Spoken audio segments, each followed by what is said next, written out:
A importância da cruz de Cristo. Qual a importância da cruz de Cristo? Qual a importância da mensagem transmitida pela cruz de Cristo?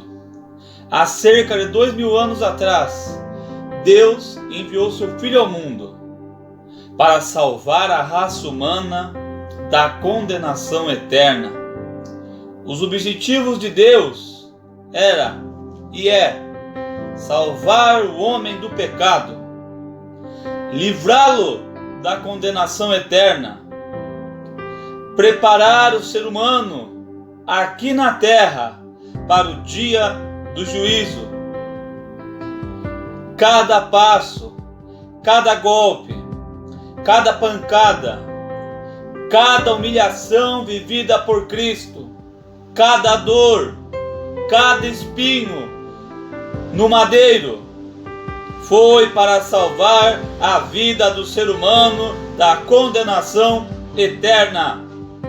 Jesus veio para salvar aqueles que estavam e precisam de arrependimento, aqueles que estavam na escuridão eterna, aqueles que sem o seu poder, aqueles que sem a sua misericórdia não chegariam à salvação.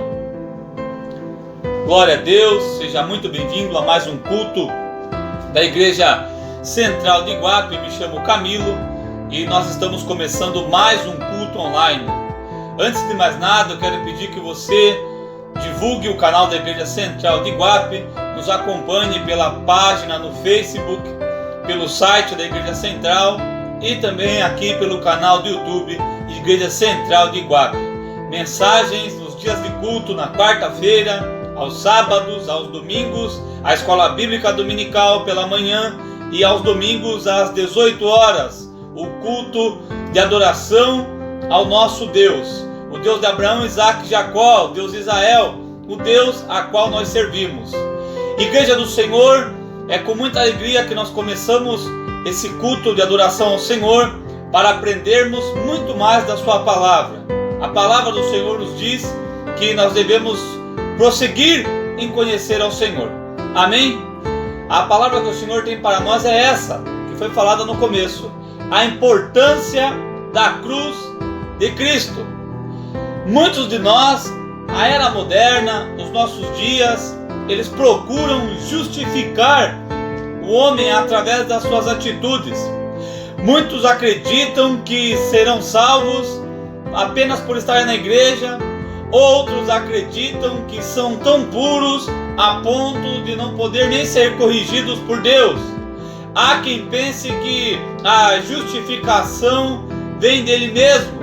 Outros acreditam que por causa da boa obra da qual foram escolhidos, jamais Deus iria se encarregar de julgá-los, porque Deus é um Deus tão bom que não vai julgar a ninguém.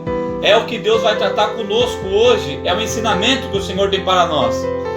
O significado, a importância da cruz de Cristo. Qual é o real motivo? Qual é o real propósito que o Senhor morreu por nós na cruz? Todos nós sabemos que é para nos salvar, mas a pergunta é: será que realmente estamos acompanhando e seguindo os passos de Cristo na cruz? Deus vai falar conosco hoje, meu irmão e minha irmã, para que nós venhamos andar no caminho do Senhor. Que Deus abençoe a sua vida e vamos seguir na palavra do Senhor. Abra a sua Bíblia comigo em Efésios capítulo 2. Efésios capítulo 2. Nós não temos a justificação em nós mesmos. Nós não somos salvos por nós mesmos nem por nossas atitudes. A Bíblia nos diz em Efésios capítulo 2, versículo 1: Ele nos deu a vida, estando vós mortos nos vossos deleitos e pecados. Então o Senhor já começa falando conosco que quem nos deu a vida foi Ele. Portanto, se você que é um servo do Senhor tenha a convicção de que foi Deus que te deu a vida. Se você, que é um servo do Senhor, acredita que foi Deus que te deu o dom da vida, nós também devemos acreditar que Ele se responsabiliza pela nossa vida e que Ele quer dirigir a nossa vida. Continuando aqui, Efésios versículo 2 e versículo 3. Nos quais andastes outra hora, segundo o curso deste mundo, segundo o príncipe e a potestade do ar, do espírito que agora atua nos filhos da desobediência. Olha que coisa interessante, meus irmãos. Entre os quais também todos nós andávamos outra hora, segundo as inclinações da nossa carne, fazendo a vontade da carne e dos pensamentos. Éramos por natureza filhos da ira, como também os demais. Percebemos aqui que o apóstolo Paulo está deixando claro sinais de pessoas que não vivem na vontade de Deus. Quando ouvimos apenas a nossa carne, fazemos apenas a nossa vontade, fazemos apenas a vontade dos nossos pensamentos, é um sinal de que ainda não há mudança em nossas vidas. Meus irmãos, Deus não nos chamou para andarmos segundo nossos pensamentos, para fazermos aquilo que achamos que é correto ou deixa de ser correto. Deus nos chamou para vivermos segundo a sua vontade. O Senhor nos escolheu e nos chamou para vivermos segundo a sua obra. Já pensou se cada um de nós resolve viver segundo aquilo que acha? Que bagunça seria o reino dos céus? E é claro que o reino dos céus não é bagunça, porque em Deus não há confusão. Há confusão na minha vida, há confusão na sua vida, porque muitas vezes nós queremos andar de acordo com as nossas vontades, com os nossos deleites, porque nós queremos andar conforme nós achamos o certo, o correto, mas não é isso que Deus tem para nós.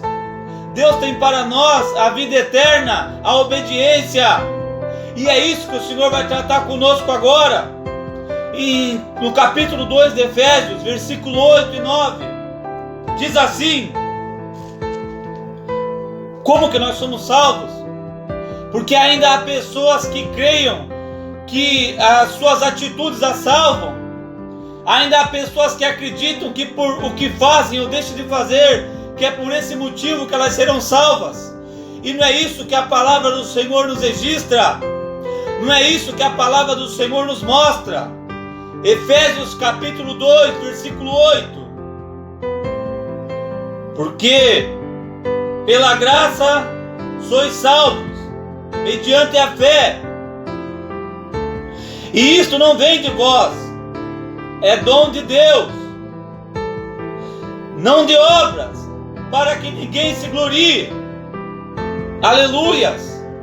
Meus irmãos, não há obra que eu e você façamos que vá nos levar à salvação. Não há benfeitoria, não há dom, não há nenhuma atitude humana que conduza o homem à salvação.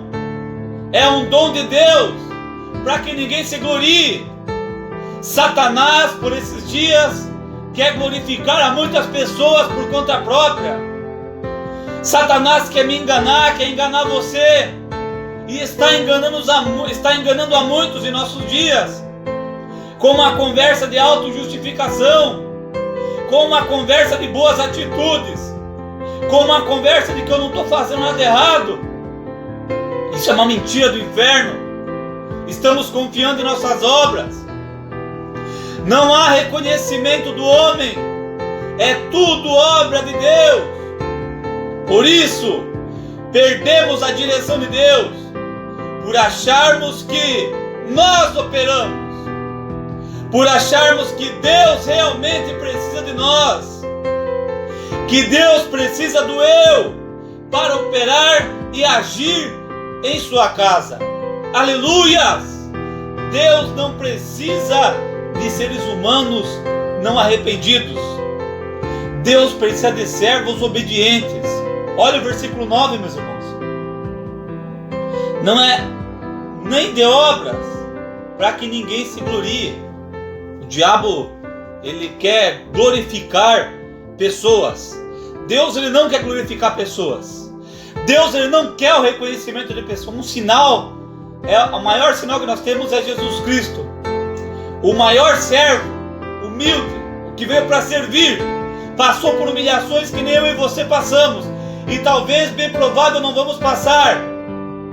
Sendo Deus, ele não usurpou ser Deus, tomou o lugar do Pai, obedeceu, como uma ovelha muda foi para o matadouro. Sabe qual que é a diferença? Eu e você queremos reconhecimento, eu e você achamos que Deus opera através da nossa vida, eu e você achamos que por causa da misericórdia, do perdão de Deus, que da sua misericórdia derramar isso e aquilo na minha e na sua vida, que nós somos infalíveis, que nós somos os bons, e que nós somos irrepreensíveis. E isso é uma mentira do diabo. Deus, ele opera pela sua misericórdia. Deus, ele trabalha pela sua graça. Deus, ele trabalha através do Espírito Santo, por Jesus Cristo, que morreu na cruz do Calvário e ressuscitou. Mas não por causa da minha e da sua vida, não por causa das nossas obras, não porque nós somos bons, separados, escolhidos, como se fôssemos pessoas ali individuais para Deus. Nós somos servos, nada mais do que isso, diante de um Deus Todo-Poderoso. Não aceite a glorificação do diabo. Satanás, ele quer glorificar eu e você. Satanás, ele quer nos tirar do foco. Satanás, ele está querendo tirar pessoas do foco da vontade de Deus. Quando você vê alguém se exaltando, tome muito cuidado, porque exaltação não vem de Deus. Deus, ele é um ser humilde. A palavra de Deus nos diz que lembrar de coisas compete ao homem, esquecer é Deus que faz isso. Deus, ele é o nosso Jesus Cristo, é um Senhor humilde. Aleluia! Abra sua Bíblia comigo em Romanos capítulo 3. Romanos capítulo 3. Aleluia! Não há quem faça o bem por conta própria. Tudo é o agir poderoso do Senhor. Muitas vezes as pessoas estão acreditando que elas estão agindo bem. Muitos estão sendo enganados pelo diabo. Estão crentes de que o que elas estão fazendo é certo. Estão crentes de que não erram, de que não falham. E esse é um pensamento contrário à vontade do Senhor. Nós temos um embasamento bíblico para compreendermos de que Deus opera tudo em todos. Mas falar que é Deus que está operando e queremos a glória própria não é acreditarmos em Deus. A falarmos que Deus está operando e não somos submissos à sua vontade não é glorificarmos a Deus. Falarmos que Deus está operando e acharmos que somos nós e que só nós temos a razão também não é um sinal do agir de Deus.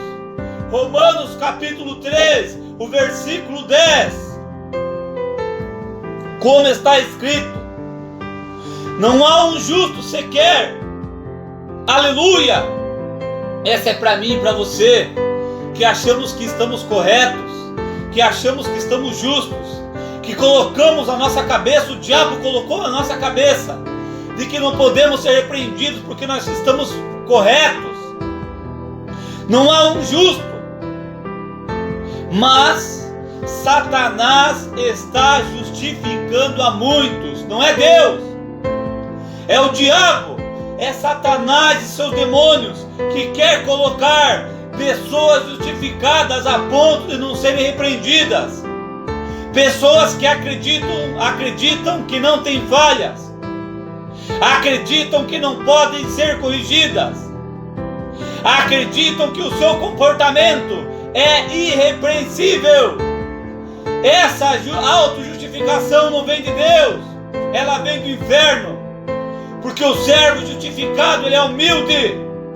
O servo justificado, ele reconhece que é Deus que tem operado. Mas reconhecer que Deus tem operado não precisa me reconhecer. Reconhecer que Deus tem operado precede a humildade, precede a obediência, precede o bom comportamento correspondente à palavra do Senhor, porque é isso que Deus tem para nós. Aleluia, glórias a Deus. Vamos continuar a leitura, meus irmãos. Versículo de número 11 e 12. Não há quem entenda, não há quem busque a Deus. A palavra do Senhor está nos registrando isso, igreja do Senhor, que eu e você, por conta própria, esse negócio que nós temos a dependência, de que nós temos a direção, é o diabo que está criando no meio do povo de Deus. E pior, tem pessoas que acreditam no inferno, há pessoas que acreditam na mentira e na falácia do diabo. Aonde já se viu, igreja do Senhor, pessoas que acreditam seriamente que elas, por desobedecerem a Deus, em nome da obediência, elas desobedecem. Em nome da direção de Deus, elas não obedecem às autoridades. Elas são irreverentes às autoridades. Elas não enxergam as suas autoridades. Aonde? Que base bíblica tem isso, igreja do Senhor? Que para eu obedecer a Deus, eu tenho que ser desobediente. Que Deus me deu uma direção. E a direção que Ele me deu é superior e maior do que a direção que Ele deu ao anjo da igreja. Onde está escrito isso, igreja do Senhor? É uma mentira dos últimos dias. E nesses últimos dias, a palavra do Deus nos diz que muitos seriam enganados, mas seriam porque querem, serão porque buscam, serão porque desejam, serão porque não suportam ouvir a sã doutrina. Pastores da casa de oração, não vos preocupeis com quem não suporta a sã doutrina, apenas façam a vontade do Senhor. Se preocupem em fazer a vontade do Senhor. Se pessoas não estão ouvindo, se pessoas não estão obedecendo, não se preocupe. Se preocupe em obedecer, fazer e falar o que Deus quer que fale. Porque o diabo quer nos calar, igreja. O diabo quer nos tirar do foco. O diabo quer que nós, eu e você, venhamos a perder o foco das coisas de Deus. Estamos continuando, versículo 12. Todos se extraviaram, e a uma se fizeram inúteis. Não há quem faça o bem, não há um sequer. Aleluia, glórias a Deus. E é com essa palavra que Deus tira a preocupação da minha e da sua vida, principalmente da sua vida, igreja do Senhor, igreja verdadeira. Pastores, não se preocupem com aqueles que pensam que estão certos, com aqueles que se acham donos da verdade, com aqueles que se julgam não precisarem de orientação. Não se preocupem. A palavra de Deus está nos dizendo que todos pecaram, que nós precisamos sim da orientação de Deus, que sem o Espírito de Deus, que sem a orientação de Deus, nós não vamos conseguir nada, nós não vamos a lugar nenhum, nós não podemos avançar, porque nós não temos a direção em nós mesmos. A direção vem de Deus, é o Espírito de Deus que nos direciona. Nós não temos a bondade em nós mesmos, igreja do Senhor. Fique atento, porque nós só temos a bondade vinda de Deus. Pastores, não vos preocupeis, porque assim diz o Senhor, a minha direção eu tenho dado para a minha igreja. A minha alimentação, a minha palavra verdadeira tem vinda para a minha igreja. Aleluias, aleluias.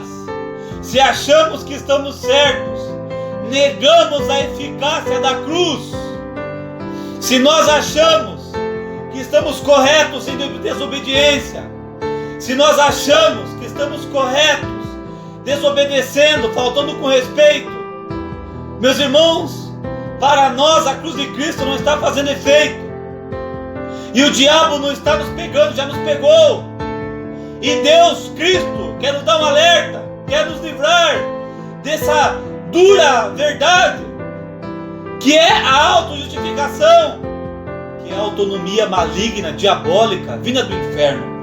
Deus não tem isso para nós. Aleluia! Negamos as ordenanças de Cristo, se nós achamos que estamos certos, se nós acreditamos de que em tudo somos irrepreensíveis, nós negamos a eficácia da cruz e negamos os mandamentos de Cristo. Abra novamente a sua Bíblia em Efésios capítulo 5. Efésios capítulo 5, versículo 21. Sujeitando-vos uns aos outros no temor de Jesus Cristo. Glórias a Deus. Meus irmãos, não tem como nós obedecermos a Deus e não sermos sujeitos à sua vontade. Não tem como nós obedecermos a Deus e não sermos sujeitos às suas autoridades. Eu sou sujeito a Deus.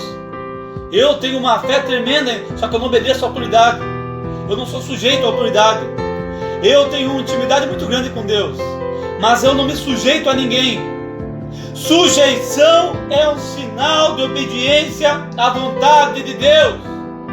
Como que eu e você, meus irmãos, nos declaramos sujeitos a Deus, obedientes a Deus, mas não nos sujeitamos à vontade do Senhor? Como isso, igreja? Como isso é possível? É porque isso não é possível. É porque o diabo tem enganado a muitos que querem se enganar, que buscam se enganar. Romanos capítulo 3, versículo 20. Estamos terminando a palavra do Senhor. Romanos capítulo 3, versículo 20. Diz assim a palavra do Senhor: visto que ninguém será justificado diante dele por obras da lei, em razão de que pela lei veio o conhecimento do pecado. As obras vindas da carne não serão justificadas. Glórias a Deus. Esse negócio de que você é justificado porque Deus conhece meu coração é uma mentira e não tem base bíblica. Nós seremos justificados pela graça, pela misericórdia. Então, quando eu e você achamos que estamos corretos, que estamos certos, e não obedecemos à vontade do Senhor, como disse em Efésios capítulo 5, versículo 21, nos achamos justificados, mas não nos sujeitamos às autoridades do Senhor. Como disse em Romanos capítulo 3, aqui acabamos de ler agora, achamos, versículo 20, nenhuma obra da carne será justificada, meus irmãos. Então não há nada do que você façamos que venha nos justificar. Haverá um juízo, haverá um julgamento. E a grande questão é, para terminar a palavra do Senhor, como poderemos reconhecer, à luz das Escrituras, a vontade do Senhor? Salmo 119 diz: como conservará puro o seu caminho? Ouvindo e obedecendo a vontade do Senhor. Abra sua Bíblia comigo em Mateus capítulo 5. Agora o Senhor falará conosco, igreja do Senhor, sobre aquilo que foi tratado no início. A importância da cruz de Cristo. Do que adianta a cruz de Cristo se eu e você não obedecemos? Do que adianta a cruz de Cristo se nós somos incontinentes? Do que adianta vivermos uma vida de aparência, uma vida religiosa, como a dos fariseus, que conheciam a lei, que conheciam a verdade, igreja, mas não viviam aquilo que eles conheciam? Não adianta nós conhecermos a verdade e vivermos só para nós. Nós devemos ver a verdade na sua plenitude. Nós temos uma ordenança de Cristo. Obedecendo a voz do Senhor, não com religiosidade aparente como os fariseus, mas em verdade e em espírito. Mateus capítulo 5. Mateus capítulo 5 vai falar das bem-aventuranças. Versículo 3. Bem-aventurados humildes de espírito. Bem-aventurados os humildes de espírito. E isso acontece quando reconhecemos a nossa falência espiritual diante de Deus. Humilde é quem consegue reconhecer as coisas. Humildade só tem o servo do Senhor. Tem pessoa que ela não é humilde de espírito, muito pelo contrário. Ela é arrogante de espírito. Ela tem um espírito incontinente. E se bem-aventurado é humilde de espírito, mal-aventurado, triste e infeliz é quem não é humilde de espírito. Quando nós somos humildes de espírito, igreja, é quando nós reconhecemos que a nossa condição é pecaminosa. É quando nós reconhecemos que não há justificativa, não há justificação em nós. É quando nós reconhecemos que Deus é misericordioso e nos usa pela sua misericórdia. E não é porque somos bons, não. E nós não temos a razão em nós mesmos. Pessoas humildes reconhecem que a misericórdia de Deus é a causa de não sermos consumidos. E não de que se tem a razão própria. Os pobres de espírito. Isso acontece quando reconhecemos a nossa falência espiritual diante de um Deus santo. Versículo 4. Bem-aventurado os que choram. Esse choro é uma lamentação. É uma lamentação devido à minha situação pecaminosa. É uma lamentação porque eu sei que em mim não tem justificação. É uma lamentação porque eu sei que eu não consigo me auto-justificar. É por isso que eu choro. Eu sou humilde, pobre de espírito, porque eu sei da minha condição. E eu choro porque eu sei que eu não posso me justificar diante de Deus. E o diabo tem enganado a muitos. E muitos têm acreditado de que se auto-justificarão diante de Deus. Muitos têm acreditado de que não precisam ser humildes, nem pobres, nem chorar por causa da sua condição pecaminosa, porque acham que estão certos. Pastores da casa de oração, apenas obedeçam a Deus, façam a sua parte, preguem a verdade, anunciem o Evangelho. Por mais que tudo diga para mudar o discurso, por mais que tudo diga para viver na mentira, para concordar com coisa errada, saiba que um dia vocês vão prestar conta diante de Deus. E no dia do juízo, nem eu, nem ninguém poderá se justificar diante desse Deus santo. Por isso é o tempo de nós chorarmos pela nossa condição pecaminosa e sabermos que só há um Salvador, chamado Jesus Cristo. Aleluia, glórias a Deus.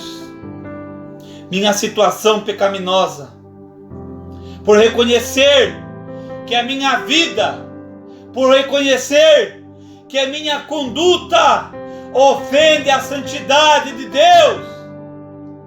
É isso que diz o versículo 4. Felizes os que choram. Choram porque reconhecem que a nossa vida é uma ofensa à santidade de Deus. Mas veja como que o diabo trabalha, igreja. Muitos seriamente acreditam que são santos. Muitos seriamente acreditam que estão justificados. Muitos seriamente acreditam que seus atos estão corretos e que não precisam de uma orientação, de que não precisam se sujeitar. Cuidado, esse é o engano do diabo. Precisamos nos humilhar, precisamos ter humildade, precisamos ser pobres de espírito, precisamos chorar diante de Deus para que Ele possa nos justificar. Aleluia, glórias a Deus. Vamos terminar a palavra do Senhor. Versículo 5 de Mateus capítulo 5. Bem-aventurados mansos.